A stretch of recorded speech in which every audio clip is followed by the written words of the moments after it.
Hello students, तो आज हम पढ़ने वाले हैं मेमरी ग्लैंड के बारे में। तो मेमरी ग्लैंड को पढ़ने से पहले सबसे पहले मेरा ये एक सवाल है कि क्या मेमरी ग्लैंड जो है ये सिर्फ मेमरी ग्लैंड मेल और फीमेल दोनों में प्रेजेंट होता है या मेमरी ग्लैंड सिर्फ फीमेल में ही प्रेजेंट होता है? इस सवाल का आप कमेंट में आंसर दें। और दूसरा सवाल हमारा मेल रिप्रोडक्टिव सिस्टम से है कि why are the human testis located in the outside the abdomen cavity? ये जो हमारा ह्यूमन टेस्टिस है ये क्यों एब्डोमेन कैविटी के आउटसाइड लोकेटेड होता है? इस क्वेश्चन का भी आंसर आप कमेंट में करें। तो हम आज पढ़ने वाले हैं मेमरी ग्लैंड के बारे में। तो मेमरी ग्लैंड जो है, मेमरी ग्लैंड होता क्या है? मेमरी ग्लैंड जो है ये मॉडिफाइड होता है स्वीट ग्लैंड से। ये स्वीट ग्लैंड से मॉडिफाइड होकर बनता है। मेमरी ग्लैंड ये स्वीट ग्लैंड से मॉडिफाइड होकर बनता है और ये located on pectoralis major muscle. और मेमरी ग्लैंड जो है ये लोकेटेड होता है पेक्टोरेलिस मेजर मसल्स में लोकेटेड होता है। Mammary gland pectoralis major muscles में लोकेटेड होता है। तो हम देखें मेमरी ग्लैंड के स्ट्रक्चर को। तो ये वाला जो आपको पार्ट दिख रहा है गोल डॉट डॉट जैसा, cut inch of the rib, ये जो हमारी रिब होती है यहाँ पर, इसका cut inch of the rib का कट वाला पार्ट है। उसके बाद ये जो आपको सेल्स दिख रहे हैं, इसके अराउंड जो सेल्स दिख रहे हैं, ये जो हमारा ब्रेस्ट है इसके अराउंड सेल्स दिख रहे हैं।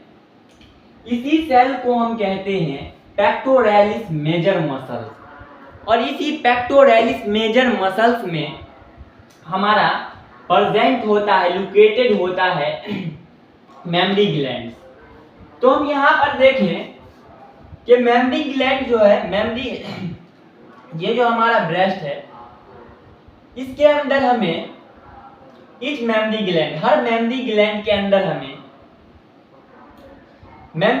अंदर हमें देखने को मिलता है मेमरी लोब्स। इसमें आपको 3 लोब्स नजर आ रहे होंगे, लेकिन असल में ईच मेमरी ग्लैंड, हर मेमरी ग्लैंड के अंदर 15 से 20 लोब्स होते हैं। तो ये यहाँ पर जो हमारा लोब्स दिखाई दे रहा है, मेमरी लोब्स दिखाई दे रहा है, इस मेमरी लोब्स के अंदर होता है, ये जो इस मेमरी लोब्स के अंदर है इसे हम कहते हैं मेमरी एल्वोलाई। ये जो हमारा सिंगल वाला पार्ट होता है, ये इतना सा पार्ट है, इसे मेमरी एल्वोलाई कहते हैं। और इस पूरे को हम कहते हैं मेमरी ट्यूब्यूल्स कहते हैं।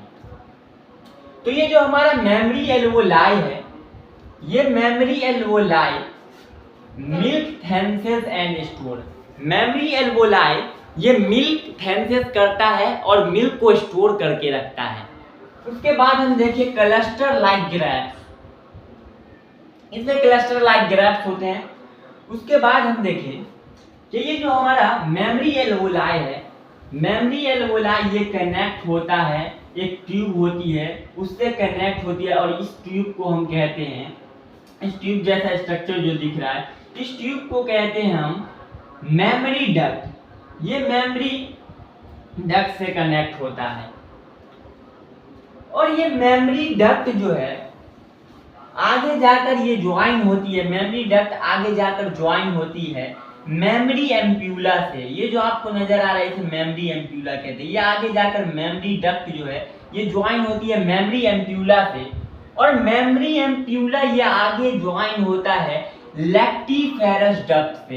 ये आगे जाकर ज्वाइन होता है मेमरी एम्प्यूला, ये हमारा मेमरी एम्प्यूला।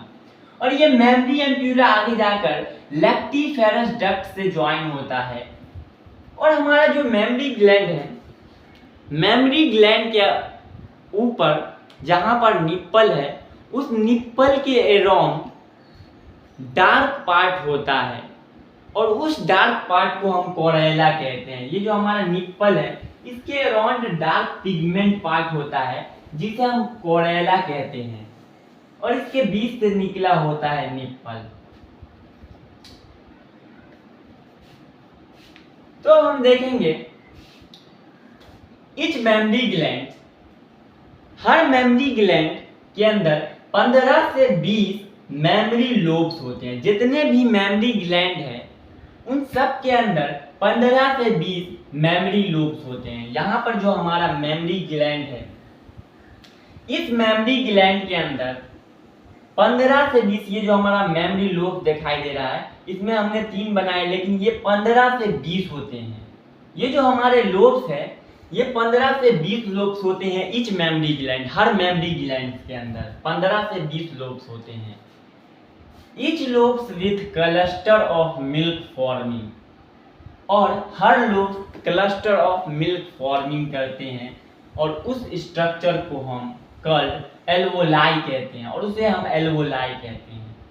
ये जो हमारा एल्वोलाई है, ये जो हमारा सिंगल होता है, ये वाला जो सिर्फ है छोटा सा पार्ट है ये निकला हुआ, इसे एल्वोलाई कहते हैं। और ये जो पूरा है इसके अंदर, इस पूरे को हम मेमोरी ट्यूब्यूल्स कहते हैं।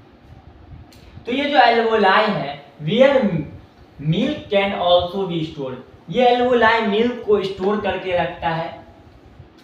फिर from alveoli mammary tubules arise, फिर ये जो एल्वोलाई है मेमोरी ट्यूब्यूल्स अराइज करता है, मतलब ये एल्वोलाई ये सारे जो मिलकर मेमोरी ट्यूब्यूल्स अराइज करते हैं। ये एल्वोलाई है, ये सब मिलकर मेमोरी ट्यूब्यूल्स अराइज करते हैं। फिर मेमोरी ट्यूब्यूल्स जो है ये ज्वाइन होता है मेमोरी डक्ट से। मेमोरी ट्यूब्यूल्स जो है हमारा ये मेमोरी डक्ट से ज्वाइन होता है। मेमोरी डक्ट ज्वाइन होता है मेमोरी एम्प्यूला से।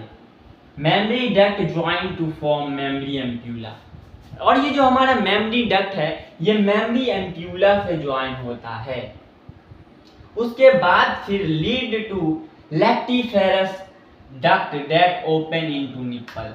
फिर उसके बाद इसमें ये जो ट्यूब नजर आ रही है ये मेमोरी एम्प्यूला कनेक्ट होता है लैक्टिफेरस डक्ट से। इस ट्यूब को हम लैक्टिफेरस डक्ट कहते हैं, इससे कनेक्ट होता है।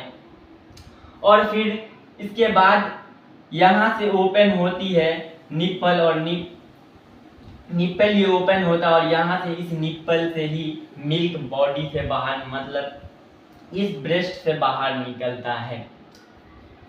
तो हमने यहाँ पे जो देखा था कि ये जो हमारा एल्वोलाई है, यानी कि ये जो हमारा मेमोरी लोब्स है, ये हमारा मेमोरी लोब्स है। इस मेमोरी लोब्स को यहाँ पर बनाते हैं, और इस मेमोरी लोब्स को हम जब देखते हैं, इस मेमोरी लोब में हमारा क्या था, मेमोरी लोब्स जो है ये हमारा, इसमें मेमोरी एल्वोलाई था और मेमोरी एल्वोलाई था, इसमें मेमोरी ट्यूब्यूल्स था। ये पूरे को हम मेमोरी ट्यूब्यूल्स कहते हैं और इस सिंगल को मेमोरी एल्वोलाई कहते हैं। और यहाँ पर हमारे जो ट्यूब जैसा स्ट्रक्चर था जिसे हम मेमोरी डक्ट कहते थे और इसे हम मेमोरी एम्प्यूला कहते थे। तो इस जब हम मेमोरी एल्वोलाई को उठा कर कट कर कर यहाँ पर इसके स्ट्रक्चर को देखते हैं तो ये कुछ इस तरह का दिखता है। तो ये मेमोरी एल्वोलाई जो है, मेमोरी एल्वोलाई हैज